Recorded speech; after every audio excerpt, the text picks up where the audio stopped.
ကဲမိတ်ဆွေတဘာဝနဲ့နီးစပ်တဲ့အစာ၄မျိုးစားကြည့်လိုက်အပဒါအရှင်ပြေးလိမ့်မယ်ခန္ဓာကိုယ်ထင်းကြောင်းတဲ့နေရာမှာဒီအစားအစာတွေကယနေ့မှ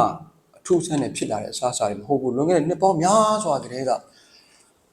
စားတော့အစ်စ်တွေ UPF လို့ပြောရမှာပါစက်ယုံထုတ်ပစ္စည်းတွေမပေါ်ခင်ကတည်းကလူတွေဒီတိုင်းပဲစားတော့နေထိုင်လာလိုက်တာအပဒါကြားမှကြတယ်နောက်တော့လေအမျိုးမျိုးတွေပေါ့ဗျာကျုံလုံးပြောမယ်စီးပွားရေးဆိုတာမမေ့နေတော့မရှိခေါင်းထဲမှာအမြဲတမ်းမှတ်ထားပါယနေ့ကစီးပွားရေးလို့ပြောတဲ့ရေးရဲ့အောက်မှာလာနေရတာကျမကြီးဆိုတာစီးပွားရေးအောက်ကစီးပွားရေးပြည်လည်ဖို့အတွက်အထောက်ပံ့ပေးတဲ့ရေးပေါင်းများစွာထဲမှာကျမကြီးကတော့ပါတယ်နော်နေရာတစ်ခုပါတယ်ဒါကြောင့်စီးပွားရေးနဲ့ကျမကြီးဆက်နွယ်မှုရှိရကိုယ့်ကိုသိချသတိပြုပါအထူးသတိထားပါနံပါတ်1ကအသားငါးပဲဥစားတယ်နံပါတ်2က note ထွက်ပစ္စည်းစစ်နော်အဲ့ကောင်စားမယ်နံပါတ်3က starch ကစီပေါ့ဗျာစိတကတ်တာနဲတဲ့ဟင်းနေရွက်ကိုစားမယ်နံပါတ်4ကတရားပါတာနဲတဲ့တစ်သီးဆိုတာမျိုးစားမယ်ဒီ၄ခုကိုပင်နိုင်ထားပြီးတော့မိဆွေကသိတော့သိရမယ်ဗျငါကဘယ်လိုလူစားလဲ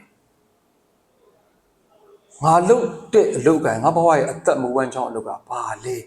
အဲ့နှစ်ခုပေါ်မှာအခြေခံမူတည်ပြီးတော့စားတဲ့ပမာဏကိုမိတ်ဆွေနားလည်ဖို့လိုတယ်ဗျမင်းနဲ့တပိတ်တာစားငါလည်းတပိတ်တာစားမင်းအသက်နဲ့ငါအသက်နဲ့အတူတူဒီလိုတွေးတာများတယ်နော်လောကမှာမိတ်ဆွေမဟုတ်ဘူးအဲ့ဒီကိစ္စကိုအကြံပြုဖို့ဆိုတာကလည်းအမှန်တော့ခင်းရတာပေါ့ဗျာတယောက်ချင်းစီတူဦးချင်းစီလိုက်ပြောဖို့ဖြစ်မှမဖြစ်နိုင်တာမိတ်ဆွေလေအများတော့ on an average ပေါ့ဒါပဲပြောပြလို့ရမှာပေါ့ကျန်တာကကိုယ့်ရဲ့ကျမရဲ့ဘုဒ္ဓတာအခြေခံကိုယ်တိုင်ဘလောက်အထိလိုက်နာကျင့်သုံးနိုင်တယ်ဆိုတဲ့အကြောင်းအရာဒါပေါ်မှာပဲမူတည်တာပဲလို့ရှင်းရှင်းလေးအဲ့တော့အသားငါပဲဥကိုစားမယ်လို့ဆိုခန္ဓာကိုယ်အတွက်လိုအပ်တဲ့လုံလောက်တဲ့ protein ရဖို့ပြောတာ protein ကခန္ဓာကိုယ်မှာတုံမီသိသိတဲ့စနစ်မရှိဘူးလို့မရှိကြောင်းပါပြီးတော့သူဒီခန္ဓာရဲ့အပြင်ကထဲမှာပဲရတယ်ဒါကြောင့်သူ့အပြင်ကပဲထဲရတယ်ထဲတဲ့အခါမှာလည်းခန္ဓာအတွက်အမှန်တကယ်အထောက်ပံ့ပေးနိုင်တော့ protein မျိုးဖြစ်ဖို့လိုတာပေါ့ဗျာ quality ကောင်းတဲ့ protein ဖြစ်ဖို့လိုတာပေါ့အဲ့ဒီကြရင်မိတ်ဆွေခန္ဓာကိုယ်မှာအထောက်ပံ့ပြုမဲ့အရာတွေလေကောင်းကောင်းမွန်မွန်အထောက်ပံ့ရလိမ့်မယ်ဒါကြောင့်အသားငါပဲဥကိုအခြေခံပြီးစားလို့ပြောတာစားတာတို့မစားတာတို့ဟွာရှောင်တာတို့တရားရှောင်တာတို့မိတ်ဆွေဒါကိုယ့်လို့ကိုယ့်သဘောကိုယ်စိတ်ကြိုက်ပဲဗျာကိုယ့်ဘဝကိုပိုင်တာပဲနော်ကြိုက်ရလို့ပေါ့ဗျာကိုဖြစ်လေကိုခံရမှာပဲကောင်းတယ်ကိုနဲ့အဆင်ပြေတယ်ကျွန်တော်ချမ်းပါတယ်သန်စွမ်းနေနှစ်စဉ်ကျွန်တော်တွားပြီးတော့ medical check up စစ်လိုက်တဲ့အခါမှာလဲကျွန်တော်ရဲ့အဖြေတွေဒီအပဒါအားရကျင်တဲ့ဖွယ်ကကောင်းတယ်ဆိုရင်အဲ့ဒါပြီးတာပဲဘာမှပြဿနာမရှိဘူးအဲ့တော့အသားငါပဲဥအသေးချာကောင်းကောင်းမွန်စားမယ်ဟုတ်ပြီနော်ဒုတိယ second နေ့အနေနဲ့က note ထွက်ပစ္စည်းကိုစစ်ပြောတာနော် note ထွက်ပစ္စည်းစစ်ယနေ့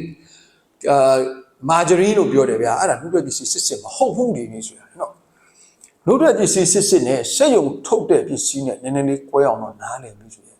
ဒါဆိုကောင်းလိမ့်မယ်ဒါဆိုအဆင်ပြေလိမ့်မယ် second နေ့ note ထွက်ပစ္စည်းအသေးချာစားတယ်နော်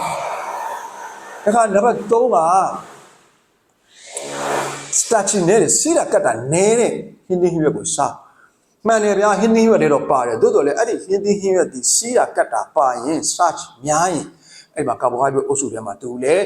ဒုက္ခပေးနိုင်တဲ့အတိုင်းအတာတစ်ခုကိုကြော်ရင်ဒါလည်းပါလာတတ်တယ်ဒါမျိုးဒါလေးတစ်ချက်သတိထားရမယ်နောက်ဆုံးနဲ့အရေးအကြီးဆုံးကိုပြောပါဆိုရင်တစ်သီးရှုဂါများတဲ့တစ်သီးစားမိတ်ဆွေအဆင်မပြေဘူးအိုးရင်တော့ကလေးကနား